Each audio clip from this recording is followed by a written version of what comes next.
Hello and welcome to the big picture.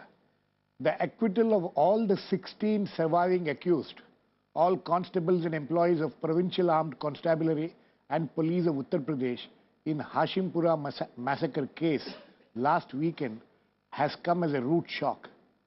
That the case dragged on for 28 years before the additional sessions judge in Delhi acquitted all the accused for insufficient evidence speaks volumes of the quality of investigation and prosecution. The court, in fact, while delivering the judgment, expressed its unhappiness and referred to the scanty, unreliable and faulty investigations. That over 40 Muslims picked up from Hashimpura in Meerut by the PAC and were killed in cold blood has not been disputed.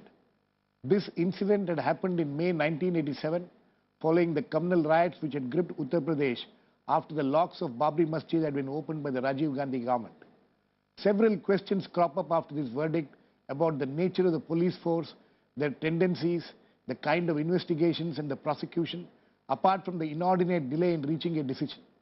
The effect of all this on not just the victims and the relatives, but also on the overall confidence about the entire justice delivery system and how the minorities perceive it. To discuss all this, I have with me Prakash Singh, former Director General of Police Uttar Pradesh and BSF, Wajahat Habibullah, former Chairman National Commission for Minorities, Vrinda Grover, leading advocate who represented the victims of the massacre and their families, and Vinod Sharma, political editor Hindustan Times, who had covered this incident when it occurred. Welcome to all of you. Mr. Prakash Singh, when you look at this verdict, what is it that comes to your mind?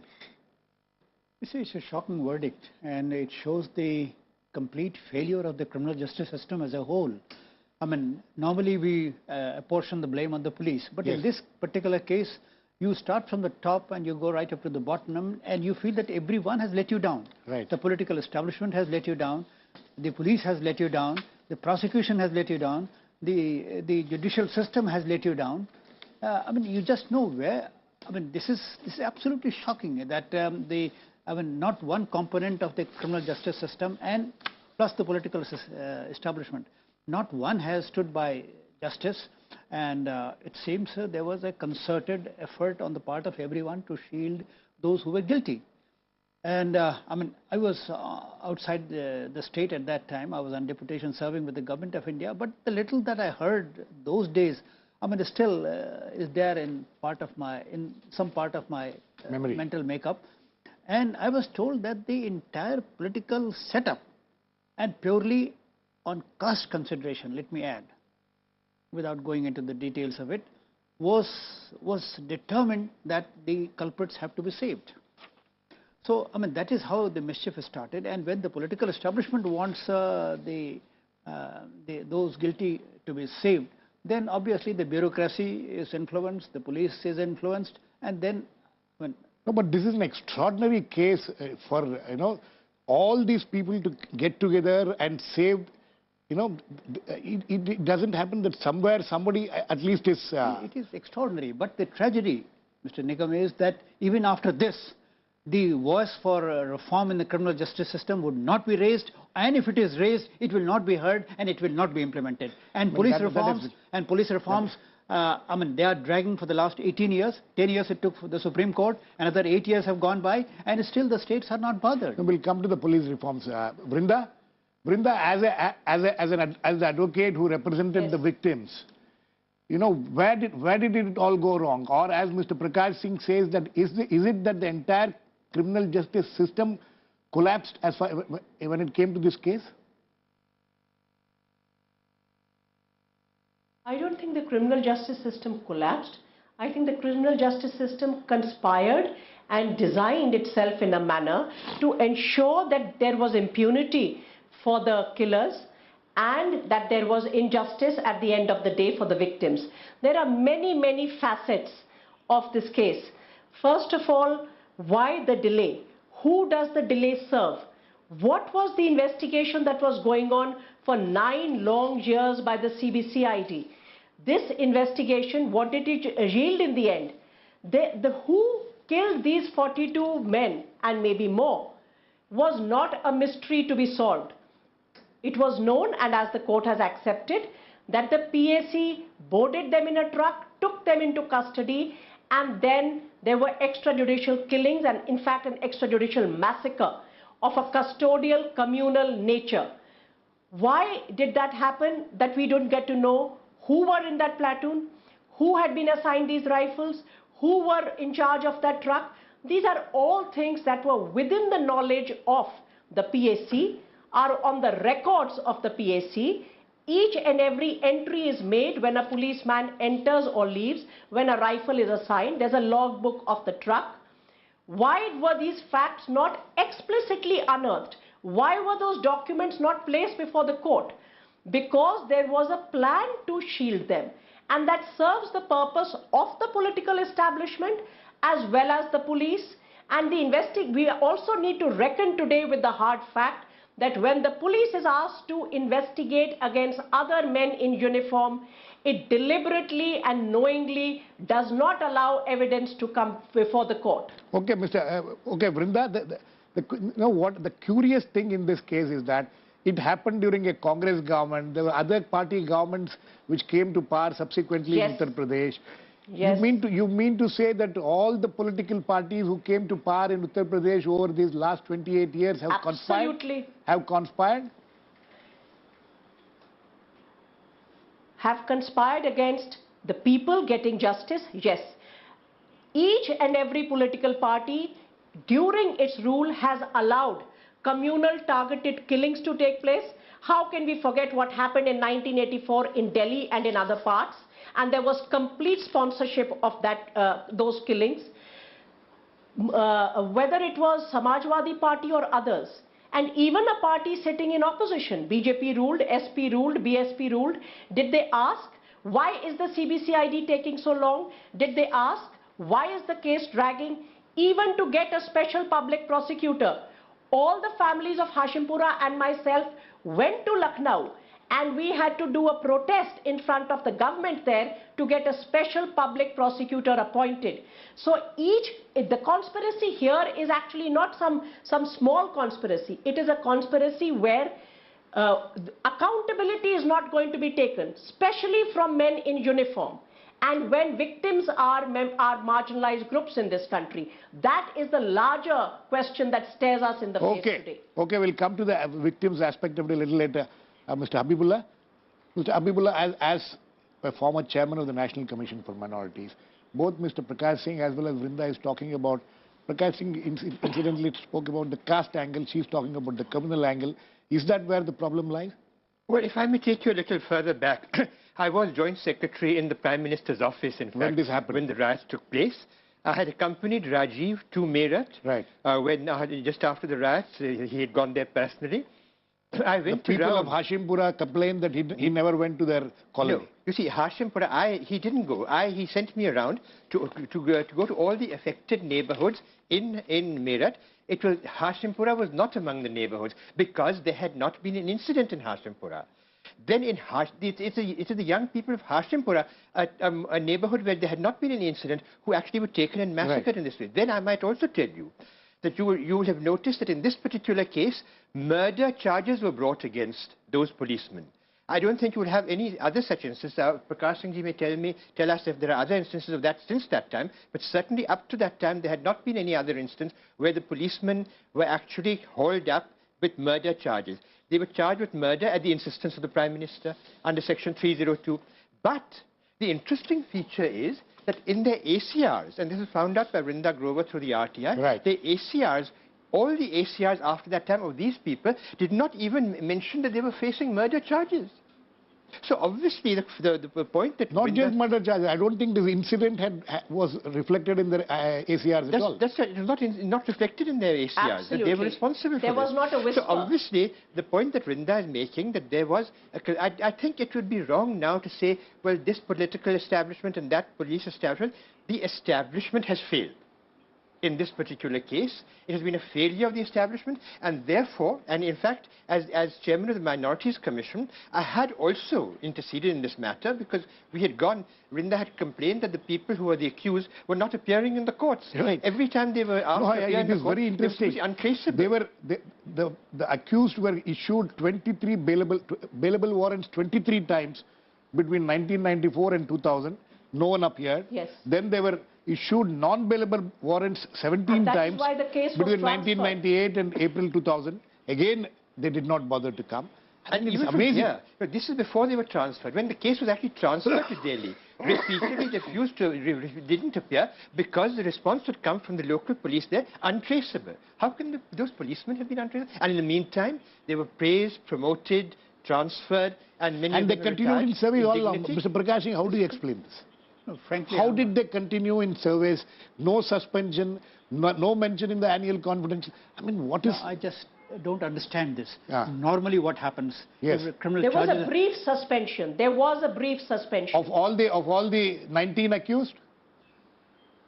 You see, normally under the... Of all the 19 accused, but within 1.5 years, they were reinstated with the statement from the PAC officer saying these men are required by the PAC, therefore they are being reinstated. Yes. This is stated in the reinstatement Vrinda. orders. Okay. Vrinda Yes. has thrown fresh light on that. So, you see, normally what I was surprised about, that when murder charges, or for that matter any criminal charge is yes. framed against you, the normal procedure is, under the police regulations, you place the man under suspension. Right.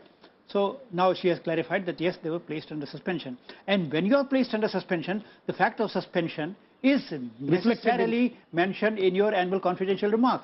It's just not possible that it was not mentioned. It must have been mentioned, and if the officer was careful enough, he would have mentioned the background also. But the fact of suspension invariably, because it affects your salary, it affects your allowances. But the RTI, which the victims, and I'm sure Brinda was responsible for that, when they got the RTI or the ACRs of all these people, there was no mention of that. There was no mention of that. I won't be able to support or contradict this. It's a matter of inquiry. It's a matter of inquiry. Was it is it a fact that the ACRs did not If mention I can it? just come in there. Yes, please. Yes, what the ACR says is actually very interesting. We took out the ACR for all the 19 accused. We filed 613 RTI applications. Every family which had lost a member filed applications. In the applications it says each one of them is given the Shreni is Acha, which is equivalent of good. And it describes, it's a small para describing, it says Acharan Acha hai, Anushasit Sipahi hai. Some of them are sports people, so it says Kabaddi team ka member hai. But for each one of them, the comments made are, he's a disciplined soldier, his conduct is good. And this is while the trial is going on. There is not even, if you were to read the internal documents of the PAC, you cannot make out that these men are facing a murder trial for mass murder. That is what is problematic, Mr. Prakash Singh, when we say that within the police reform campaign, you espouse that there is an internal rectification system. I am saying the police leadership is also shielding these men, and the police leadership is not taking corrective measures. Okay. I'm sure I'll come back to you, Mr. Prakash Singh, on this, because we need to discuss one of the several of the points which he has raised. But Vinod, you went there, you saw, you reported on this. When you look back, did you think that this kind of was it all this happened because of the communal nature of the police force? Well, may I say that I got a tip-off about this massacre happening from Kedarnath Singh, who was there a member of the Congress party. He was from the left stream, and perhaps he had some axe to grind with Veer Bahadur Singh. But whatever, I got the tip-off from him, and I rushed to a hospital in Mohan Nagar where some injured were admitted. And there was quite clearly an instruction from the police not to grant any access to journalists, to those people. So one traveled ahead, and there was a Gang Nahar where the bodies were dumped, and also Hindon Canal. the bodies came floating right up to Delhi, actually. You know, if you cross the Noida Bridge, you know, you have that canal. Yes. When you cross from, Mayur Vihar side to Noida, you know, the bodies had come up to there. But that's the graphic detail of it. May I make certain points which, according to me, looking back, are quite telling, as one who has covered the Gujarat massacre and also the 1984 riots and to some extent 1992 incident. You see, Hashim Pura stands out as the most shocking example of the state's perpetuation of terror on a minority. You see, even in Gujarat, people were not taken into custody and shot in cold blood. There were riots, they were shot, there were instructions to police, they were shot on the roads. Perhaps there were fake encounters later, but that's another point. Even in '84, there were total anarchy and absence of police. And there was mobcracy. But in this case, out of the 600 odd people who were rounded up, about 40 odd were chosen for the age groups. Age groups. Because they were young. Yes. And then they were done in cold blood. And the bodies dumped. Now, this is point one. One point which Vrindaji has perhaps forgotten to mention. In the course of the court proceedings, you know, the weapons that were used were stated to have been redistributed. Redistributed back. They were not kept in the Yes. as case property. They were not protected as case property, and they were redistributed to the police force. Now the PAC, and I don't want to sort of paint all the PAC Jawans with the same brush. My first assignment as a young reporter was to cover a communal situation in Aligarh. And thereafter it was Moradabad and, you know, all kinds of places. And in Moradabad, in a curfew situation, I have seen with my own eyes PAC supervising arson and loot of shops belonging to minorities in Hindu majority areas. I've seen it with my own eyes. Right. And when one tried to object, one was politely advised that if you want to be on the safe side, please withdraw and don't protest. Otherwise, there'd be trouble for you. Now, here is the police force where successive governments used this police force to settle their political score. And as you rightly pointed out, the Ram Temple movement at that time was growing. Right. There was a move, Mr. Wajid Habibullah, who was then with the PMO, would bear me out, by the then Prime Minister to remove Bir Bahadur Singh. But there was some important person in his own Council of Ministers who advised him against that, saying that here is a man under whose administration the locks of the Ram Temple have been opened. Then how can you remove him? Anyway, That was the politics of it. We will keep that politics aside. But Mr. Prakash Singh, and I want both of you to react to this. The fact is that, you know, we are looking at a picture where this was a clear case of criminalization of the police force. In fact, I would like to read what Mr. Vibhuti Narayan Rai, who happened to be... communalization of the police force. Absolutely, I'm coming to that, Vrinda. Vibhuti Narayan Rai, who was the superintendent of police, Ghaziabad, which covered that area, he writes in one of his, in the book which is written, and I'm quoting him, that most of the police personnel posted in Meerut saw the riots as a result of Muslim mischief, while ignoring or overlooking the role of Hindutva groups in fanning them. They claimed that Meerut had become a mini Pakistan because of Muslim intransigence, and that it was necessary to teach the community a lesson. This is exactly what we have seen in many of the communal situations, but this is quite an extraordinary thing. Mr. Prakash Singh? Look, I have not gone into the details of the incident, but I would like to know if somebody could educate me on this. When was the case handed over to CID? Because until then it was the charge of Mr. Vibhuti Narayan. 2 days after the incident. 2 days after the incident. Exactly 2 days after the incident. Yeah. Then of course Yes. he didn't have... He had very limited role in Exactly. that. 2 Then days. he had very limited role in that. Because he says that the police force went to this PAC to find the truck. They couldn't find the truck, which they didn't know which truck had taken. In fact, today the judgment of the court says that, you know, they were not able to identify which was the truck which took the in which the PAC constables had gone inside the camp. See, there is absolutely no justification for the way police handle it, the way CBI, we will leave that CBCID aside. But handle this it. communalization of the police force I'm talking about. I'll come to you. About communalization or whatever it is, let me tell you, it all depends on the leadership. It all depends on the leadership.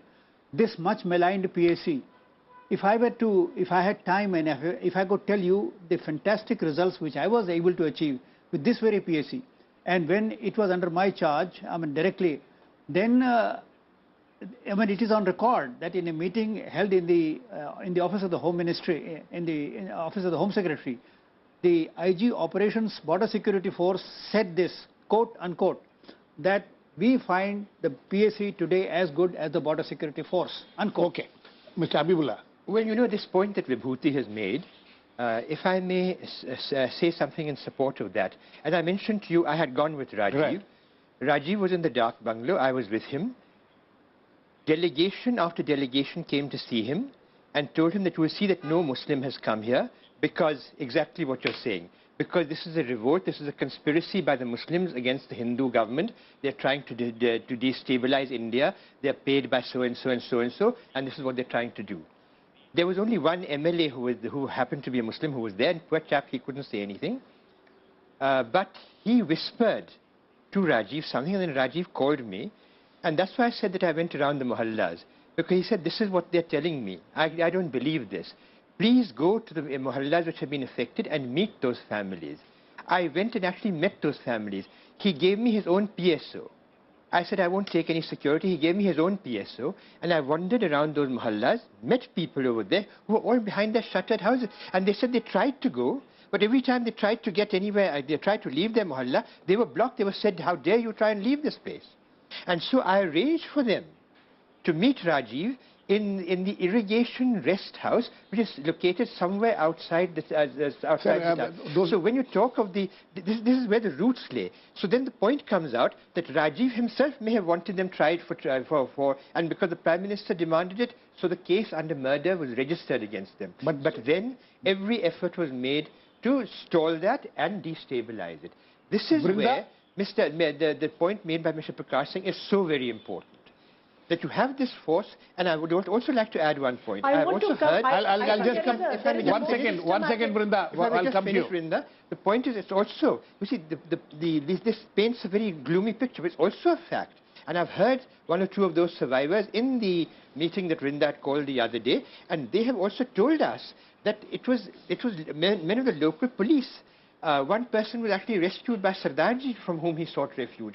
Another one or two people were actually rescued by the local who took them to the hospital.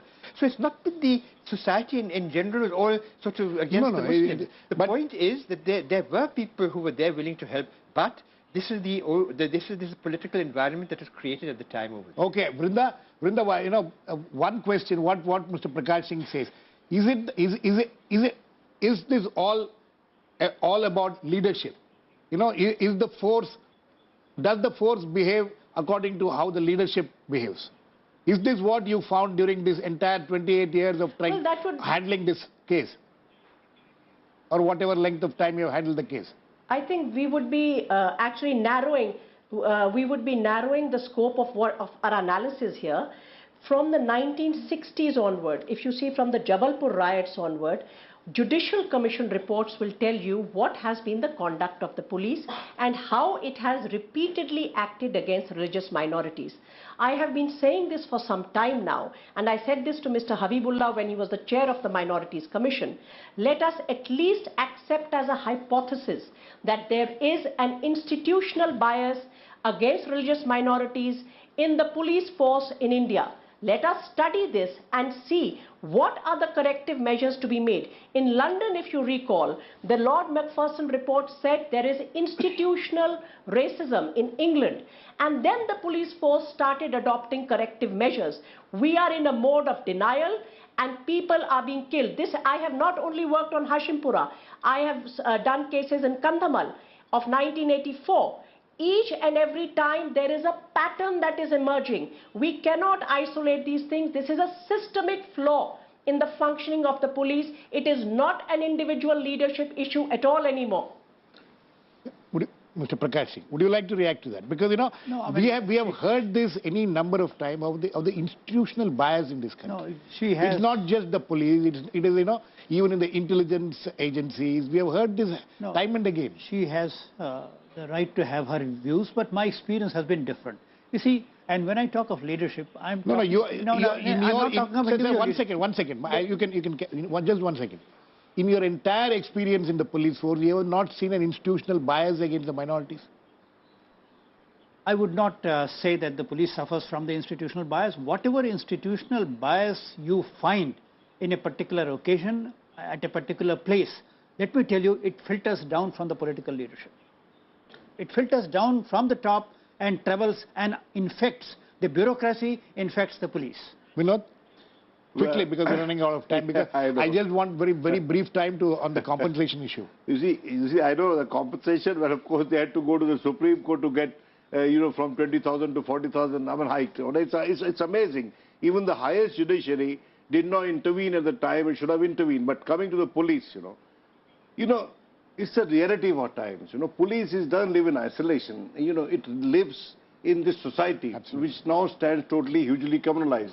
And may I point out, and I've had many discussions with Mr. Prakash Singh. I have tremendous regard for him, for his entire campaign for police reform. But I have been always arguing with him that in a country where fake encounters are sought to be justified, what kind of police reforms are you talking about?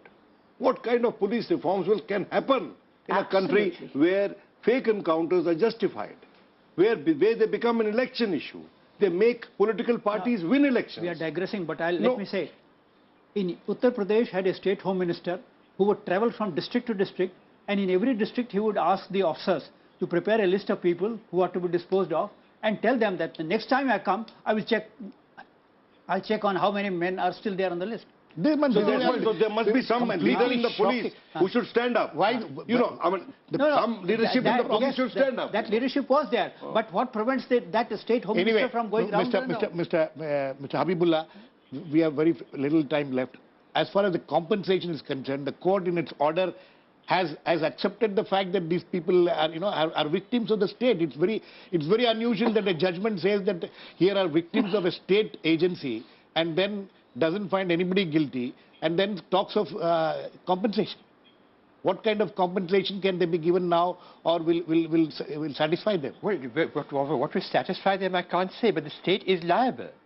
The state is liable. The damage that has been done to them has been done by the state. The state is therefore liable.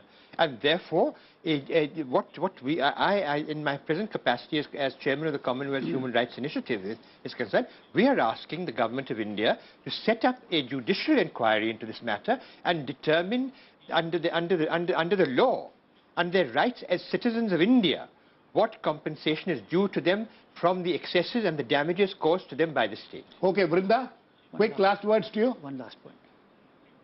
Yeah, just very quickly. Yes. Very quickly, it was in 2008 when finally, after many protests by the victim families, that they received 4,80,000 for each family which had lost a family member.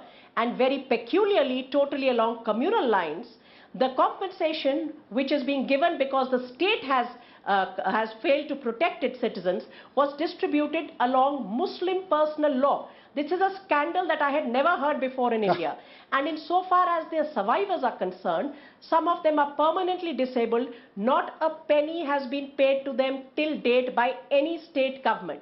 Okay. And those people live in utter poverty. Many of them were migrant workers from Bihar working on loom. Okay. That is why they didn't count. Okay, very quickly. One last point. Yes. Justice Malimat, in his excellent report on reforms in the criminal justice system, he said that the objective of the judicial system should be quest for truth and not merely weighing the evidence on plus and minus. Okay. And my point is, this was not accepted by the government, and if this had been accepted, the judge today would not have been able to say that, look, I know that they have been murdered, but I'm not going to punish them. Now, anyway... I don't agree with that. I don't agree with that at all. Okay. Well, you can see the consequences of that. The investigating agency, the CBCID, somebody should ask them what they were doing. Okay, Vrinda, that's another debate surely. But there was one survivor, Vrinda, Zulfikar Nasir, who even met Rajiv Gandhi. Anyway. And what happened to him in the court? Vinod, we are completely run out of time.